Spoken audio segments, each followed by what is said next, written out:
Aubin.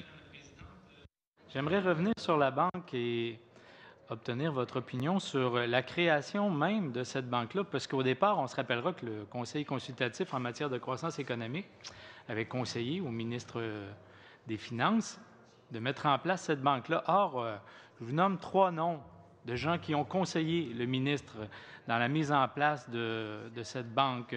On peut parler, par exemple, de Dominic Barton de chez McKinsey et compagnie, qui a fait son pain et son beurre dans les 5 dernières années à promouvoir la levée de fonds de capital privé par l'investissement public. On peut parler de Michael Sebia, j'en ai parlé tantôt, de la Caisse de dépôt.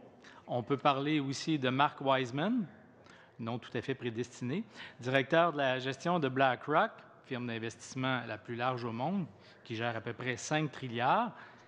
Est-ce qu'il n'y a pas là conflit d'apparence quand ceux qui conseillent le ministre sur la mise en place d'une banque sont ceux qui vont profiter de cette infrastructure une fois mise en place? Et est-ce que, je le rappelle, pour le payeur de taxes, il y a lieu de croire qu'on a vraiment là, avec la banque, le meilleur rapport qualité-prix dans la construction ou dans la mise à jour des infrastructures qu'on veut faire?